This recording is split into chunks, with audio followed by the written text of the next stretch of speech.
noches, querida audiencia. Buenas noches, comunidad LDP. Ahora sí, podemos decir oficialmente que somos una comunidad de dos, porque parece que después de mi primer video y algunos días, llegó el primer suscriptor. Así que bueno, bienvenido seas, Alfredo. Gracias por depositar tu confianza en mí. Espero que no te defraude y bueno, que sepas que me motivaste bastante para esta segunda parte. Por lo pronto, recordarles que los recibe Amadeo, su locutor favorito de pesadillas, en su programa favorito de pesadillas. Sin más dilación, los dejo con los relatos de hoy, porque hay un par que son extensos, pero prometen para el final. La historia que voy a compartir ahora sucedió cuando yo era un adolescente, hace ya unos 10 años.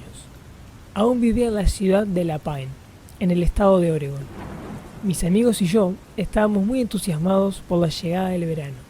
Significaba que por una larga temporada se terminaban las jornadas de beber y charlar en algún frío garaje.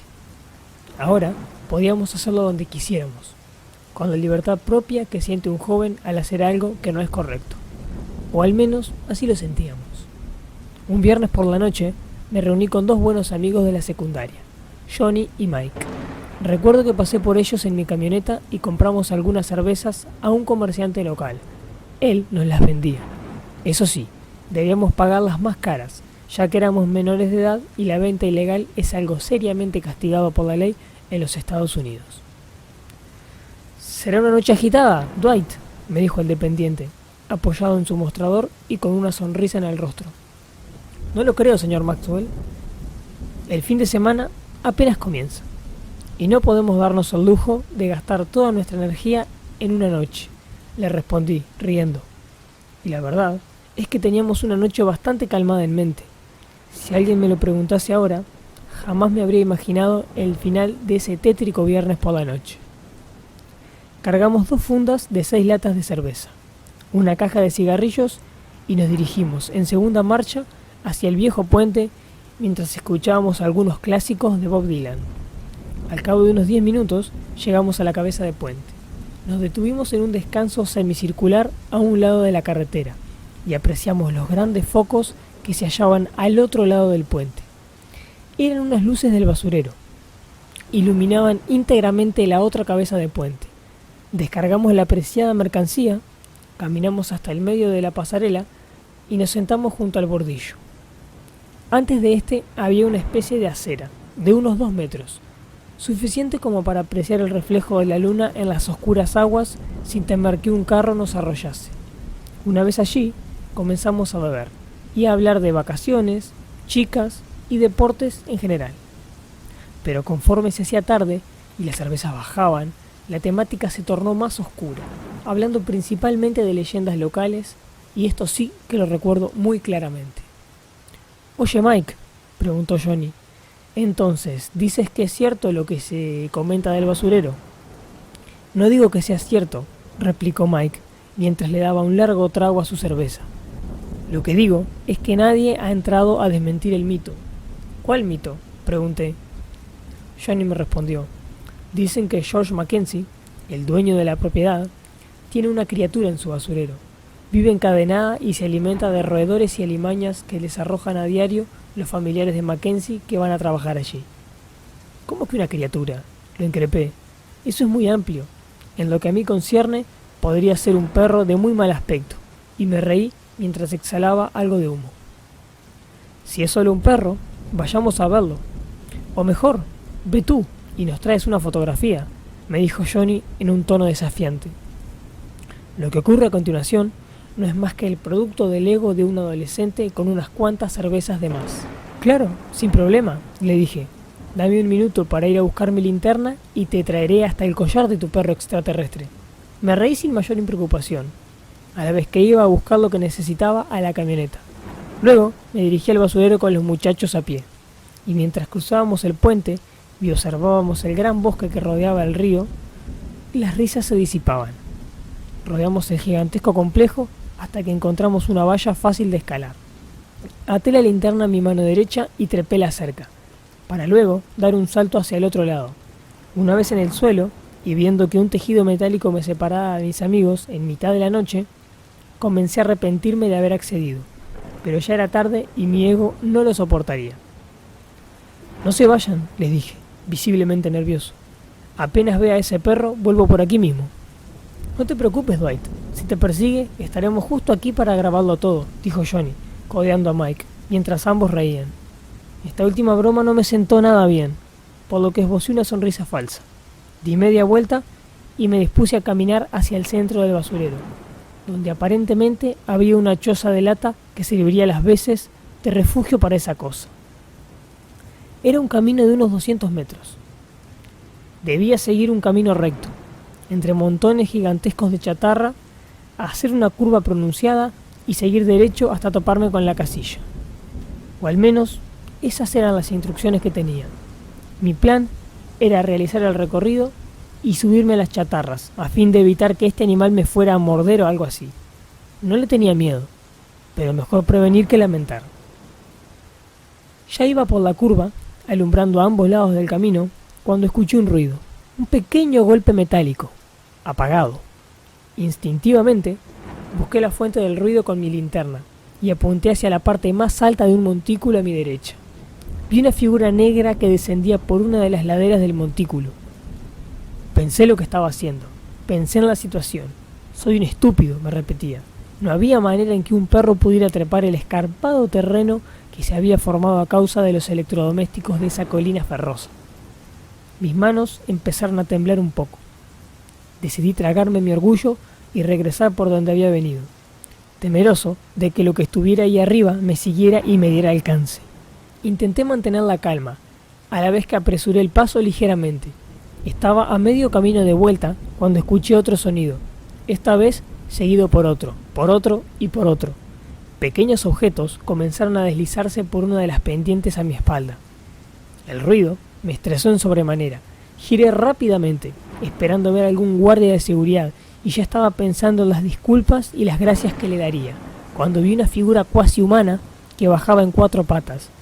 Pero no eran patas, parecía ser una persona semidesnuda, que se movía apoyando sus 4 extremidades cual animal. Tenía una gran joroba, que parecía impedir que caminase.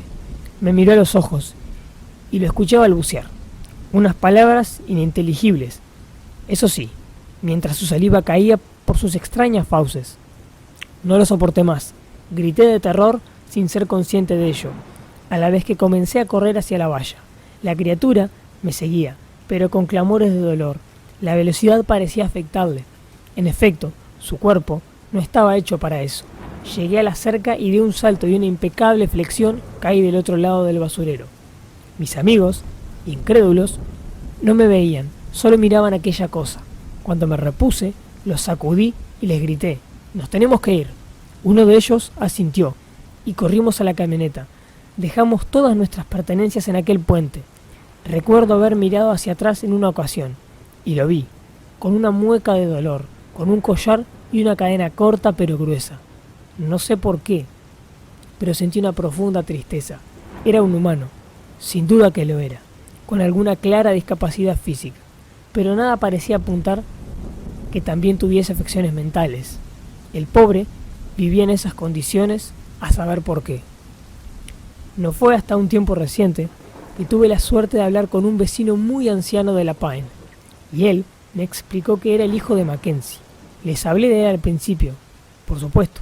Lo que no les dije es que además de poseer el basurero, tenía varias propiedades y negocios en todo el pueblo. Acumulaba un poder y riquezas incalculables, y su estatus social no le hubiese soportado criar públicamente a ese hijo desdichado. Y este pobre muchacho, esta cosa, con una seria deformación ósea, de la mano con los malos tratos de sus familiares, habían convertido a un pobre niño en aquella cosa que me persiguió una oscura noche de verano.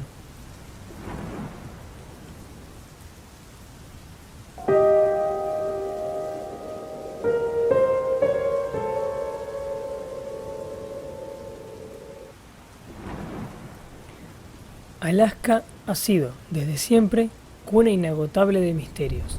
Desde los primeros hombres que cruzaron el estrecho de Bering hasta los colonizadores europeos que allí se asentaron. Todos han sido testigos, o aún peor, víctimas de alguna desgracia o suceso inexplicable. Con sus frondosos bosques interminables cadenas montañosas y profundos y negros lagos, no es de extrañar que aún en nuestros días, contando con la asombrosa tecnología de celulares y GPS, sigan desapareciendo individuos e incluso grupos de personas sin dejar el más mínimo rastro. El relato que vas a escuchar ahora no es más que parte de una interminable lista de anécdotas. Johnny, a pesar de su típica calma, ya estaba suspirando, y su esposa, Lucy, mordía sus uñas frenéticamente casi por axioma al ver al conductor mirar el motor de su camioneta.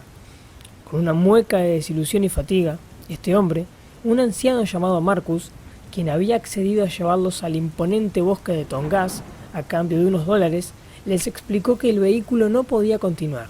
Les regresó su dinero y les dijo que si seguían caminando a través de la espesura del bosque en la dirección que les indicaba, llegarían a la cabaña prometida en no más de 2 horas. Sin más que hacer, pero negándose a volver y a desperdiciar tantos días de viaje, luego de una mirada de complicidad entre la experimentada pareja, tomaron su equipo y emprendieron el camino señalado, mientras que Marcus se despedía agitando su brazo derecho con una clara expresión de culpa por no haber podido cumplir el recorrido prometido. Ya llevaban cerca de 1 hora de caminata ininterrumpida cuando se toparon con la cabaña mencionada, y no era de extrañar, pues ambos eran asiduos al senderismo extremo y se habían adentrado en algunas de las regiones más inhóspitas del continente americano. Sin embargo, hasta para ellos fue extraño haber llegado a la choza 1 hora antes de lo previsto. Según el mapa, faltaban varios kilómetros. Dudaron si ingresar o no a la vieja estructura, pero las fuertes ventiscas nevadas y el hambre los convencieron. Una vez verificado que no había habitantes en aquel sitio, acordaron entrar a pasar la noche e irse a primera hora de la mañana, dejando todo tal y como lo habían encontrado. La vieja cabaña parecía, más que abandonada, estar congelada en el tiempo. Sus fisuradas maderas de piso y paredes así lo delataban. Las 2 pequeñas y únicas ventanas que poseía eran de 4 cristales divididos por una pequeña cruz simétrica de madera, y estaban cubiertas por unas cortinas con unos trazos muy raros, unas pequeñas figuras negras y rojas que a los ojos más atentos se mostraban como criaturas humanoides, algunas mirando hacia los lados y otras mirando a quien tocaba esas cortinas, y este último pensamiento sobresaltó un poco a Lucy, que las estaba palpando y observando cuidadosamente. Se frotó las manos y evitó volver a mirarlas fijamente. A continuación, vio a Johnny, que estaba tratando de encender la hoguera con algunos troncos y astillas de pino que ahí se encontraban. ¿No crees que los dueños se enfaden si encuentran que hemos agotado su fuente de calor?, dijo Lucy, seria. ¿No crees que nos congelaremos si no encendemos esta hoguera?, respondió Johnny esbozando una sonrisa. Lucy asintió, haciendo una mueca y dando a entender que estaba de acuerdo, a la vez que sacaba de su mochila algunas cosas para preparar una cena y poder recuperar fuerzas. Abrió una lata de guisantes, las mezcló con algo de carne y algunos condimentos, mientras revolvía aquella delicia sobre la hoguera en una pequeña olla enmantecada. Johnny se acercó a oler. Sin duda que era una delicia, pero no era el único que así lo creía, porque mientras daban los últimos toques a la comida, escucharon sonidos de pisadas fuera de la cabaña, lentos pero pesados. Pequeñas ramas y golpes ahogados sonaban afuera, denotando profundas pisadas en la nieve. Lucy estaba a punto de pararse a abrir la puerta, deseando explicar al que parecía ser el propietario de la choza la situación, cuando se escuchó un fuerte bufido seguido por un fuerte golpe sobre el pequeño descanso de madera del frente. Ambos quedaron inmóviles. Mientras Johnny extraía su Colt 45 con su mano derecha de entre sus ropas, le hacía una seña con la mano izquierda a Lucy, diciéndole que se alejara del fuego y que busque resguardo en la oscuridad, y ella hizo lo propio, pero extrañamente tomando la comida consigo. Johnny no lo entendió, pero tampoco le dio importancia. Tenía problemas más serios. Una figura recorrió lentamente las 2 ventanas. Se apreciaba una sombra negra con una forma peculiar y familiar a la vez, y Lucy lo entendió. Era una réplica de las extrañas criaturas en las cortinas. Y decir que lo entendió realmente sería errado. Más bien vio una similitud, porque no tenía ningún sentido lo que estaba pasando. Luego de estar algunos segundos en ambas ventanas, esta cosa se paró en la puerta, y un miedo hasta el momento impensado los invadió a ambos cuando el pomo de la puerta comenzó a girar lentamente. Esta bestia podía abrir una puerta. Comenzó a abrirse paso entre el marco y la puerta, a la vez que Johnny apuntaba justo al centro de esta figura. Estaba cubierto de piel, una piel idéntica a la de un bisonte. Tenía una cabeza extrañamente ovalada y estirada hacia arriba y hacia abajo, con una quijada imposible. Lo que más llamó su atención fueron los grandes y nuevamente ovalados ojos blancos que emitían una delgada pero potente luz blanca. Luego de ver esta cosa y entender que no era humano, que no era nada que conociera realmente, se dispuso a efectuar una serie de disparos sobre este, y segundos antes de accionar su arma, la bestia abrió su boca en un ángulo de 180 grados, replicando la luz de sus ojos pero a través de su imponente garganta, esta vez con una intensidad cegadora que desorientó a Johnny, y la criatura, con una acción calculada, comenzó a avanzar hacia nuestro protagonista ahora mareado, y estando a unos escasos metros de este, sintió un dolor en su cabeza y espalda. Era Lucy, quien se había revuelto desde la oscuridad como una leona para arrojarle el contenido del caldero. La bestia emitió un sonido indescriptible, solo para fijar su atención en Lucy, dando suficiente tiempo a Johnny para recomponerse y efectuar 4 o 5 disparos certeros en el costado de esta cosa, la cual chilló nuevamente y destrozó la puerta mientras corría despavorida hacia la negrura del frío bosque.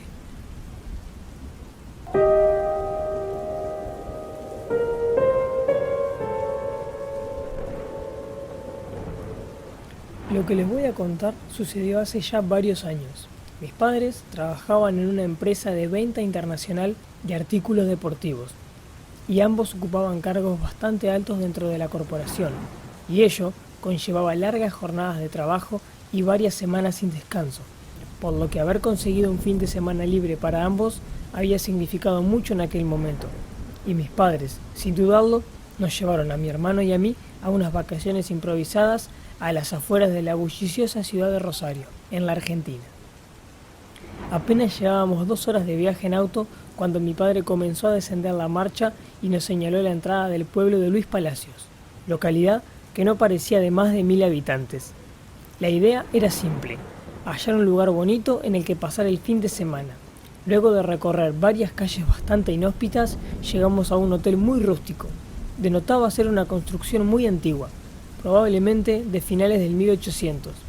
El portón principal estaba compuesto por 2 puertas de madera con una forma semicircular en la parte superior. Las columnas que sostenían tales puertas contaban con 2 estatuas de unos 80 centímetros que dirigían unos leones impecablemente tallados en mármol. Apenas atravesamos semejante entrada, sentí una fuerte presión en el pecho, como si de pronto hubiese ascendido varios cientos de metros el nivel del mar. Y creo que mi madre también lo sintió, porque ambos intercambiamos una mirada de incomodidad. Pero con lo raro que eran unas vacaciones para nuestra familia, decidimos de manera tácita y conjunta ignorarlo sin siquiera mencionarlo. A continuación, y sobre la ruta primordial revestida de adoquines, se desprendían 2 senderos de grava, divididos por una pequeña plazoleta central, rodeada por un cerco de madera muy oscura, con una fuente en el centro, igualmente de mármol, que contaba con un ángel en el medio, del cual caía agua de un pequeño cántaro que la inánime figura sostenía con sus frías manos. Avanzamos lentamente por aquel lugar y aparcamos en un lote bastante pequeño. Si bien el auto no era de gran tamaño, se veía a simple vista que esos lugares fueron creados para otros vehículos, probablemente carruajes de épocas pasadas. Descendimos del auto y no pudimos evitar contemplar unos inmensos árboles de copas pronunciadas que parecían ser la materia prima de esa madera oscura que vimos previamente en el cerco de la fuente y en el portón principal. Eran unos árboles como nunca los había visto, con una base inusualmente delgada en comparación a su parte superior, con esbeltas y largas ramas a sus lados que asemejaban unos tétricos brazos, y hubiera jurado que uno de ellos pareció inclinarse levemente cuando llegamos al estacionamiento. Nos acercamos a la entrada principal, donde se erigían 2 grandes columnas nuevamente y una madera muy oscura y muy áspera al tacto. Ni bien atravesamos el pórtico, nos dirigimos al vestíbulo principal, donde una mujer muy seria estaba detrás de un escritorio, y una vez más, la materia prima de este era esa oscura madera. Uno diría que era mera estética, pero realmente no parecía tener lógica, porque en un sentido práctico era una madera que se veía muy pesada. La mujer, sin levantar la mirada de un viejo encuadernado amarillento, luego de una breve conversación nos indicó nuestra habitación y nos dio las llaves, y solo entonces miró fijamente a mi padre, bajó el tono de voz y le dijo: asegúrense de no salir de su habitación después de las 3 de la mañana. El servicio eléctrico de los espacios comunes se suspende por una avería en los generadores, y no olviden cerrar bien las ventanas. Algunas alimañas podrían intentar entrar durante la noche. Todo, absolutamente todo, había resultado irremediablemente extraño, desde las paupérrimas condiciones del edificio y sus alrededores, pasando por la sombría actitud de la recepcionista, hasta el hecho de que en el 2022 un hotel no contase con servicio eléctrico decente. Nos dieron la misma habitación a todos, cosa que agradezco porque me hubiese resultado imposible dormir solo en ese lugar. Desempacamos las pocas cosas que habíamos traído y nos dispusimos a jugar barajas mientras comíamos algunos bocadillos e intentábamos olvidar los episodios que habíamos vivido. Ya entrada la noche, a eso de las 11, cuando nos estábamos preparando para dormir, alguien golpeó la puerta, lo cual era raro, porque a pesar de lo exótico de aquel hospedaje, parecíamos ser los únicos huéspedes actuales. Mi padre abrió la puerta lentamente. Era la mujer de la recepción, quien nuevamente entabló una pequeña conversación sin mirarlo a los ojos, hasta que repitió la advertencia de no salir a las 3 de la mañana y mantener las ventanas bien cerradas. Mirándolo, esta vez sí, a los ojos, y antes de que mi padre le respondiese, ya bastante molesto por la insistencia de esta mujer, ella volteó y se fue, desapareciendo en la oscuridad. Este último episodio nos dejó bastante mal sabor de boca, por lo que mis padres comenzaron a hablar de pasar la noche e irnos a alguna otra parte a la mañana siguiente, y tratar de recuperar algo del tiempo que habíamos perdido. Y con esa idea en la mente, nos acostamos y poco a poco fuimos quedando dormidos. Desperté sin saber muy bien por qué. Busqué mi celular para saber la hora. 2:59. Tiene que ser una broma, pensé, mientras me intentaba convencer que era una coincidencia. Recosté mi cabeza sobre mis brazos e intenté dormir de nuevo, mirando hacia el techo. Cerré mis ojos y cuando estaba a punto de quedar dormido, escuché un golpe en la ventana. Miré en esa dirección, pero no vi nada. Momentos después, otro golpe, y otro, y otro. Y así hasta que toda la familia estuvo despierta. Mi padre se acercó a la ventana, pero él tampoco vio nada, como era de esperarse. Lo cierto es que no prestas atención a lo oscuro de la noche hasta que intentas ver algo importante. Tal y como dijo la recepcionista, la luz eléctrica no funcionaba a esa hora. Mientras mis padres discutían qué hacer con respecto a ese sonido, los golpes volvieron, pero esta vez en la puerta, con la misma cadencia. 1, 2, 3 y 4 veces hasta que mi padre se hartó y abrió la puerta con furia, solo para arrepentirse casi al instante. Cerró la puerta y no emitió palabra alguna. Mi madre lo interrogó, insistentemente, pero era inútil, no hablaba. Mi madre comenzó a desesperarse, poniéndonos en estado de nervios a mí y a mi hermano, pero no solo a nosotros. Los golpes volvieron, simultáneamente en la puerta y en la ventana, esta vez dejándose ver por su ejecutor. Era una especie de cilindro de madera con asperezas que parecía no tener fin. Si lo pienso ahora, es evidente, era algún tipo de tronco o rama. Alguien golpeaba insistentemente la ventana con este objeto. Estresado de la situación y con un coraje que hasta el día de hoy no sé de dónde obtuve, arremetí hacia esa ventana y la abrí sin vacilar, solo para encontrarme con el más grande de los árboles del estacionamiento, con una clara forma humanoide, iluminado por una repentina luna. Se preparaba para asestarme un golpe imponente cuando mi madre me jaló rápidamente y me lanzó al piso. Desde ahí vimos como la pesada rama entraba a la habitación, rompiendo y desordenando todo a su paso. Con la suerte de apenas rasguñar a mi hermano, seguidamente volvió sobre sí misma para lo que intuimos sería otro golpe certero.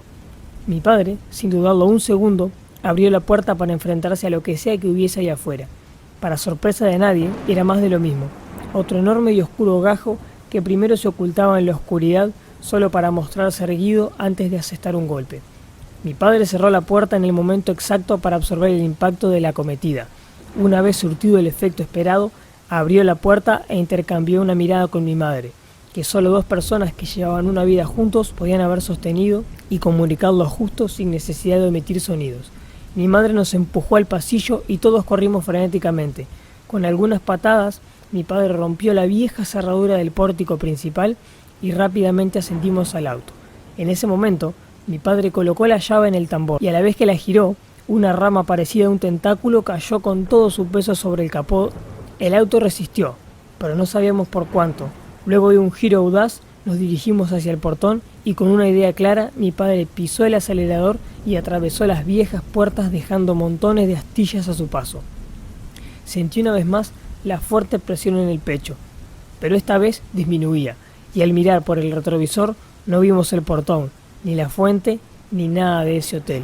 Se había esfumado, como nuestras ganas de vacacionar.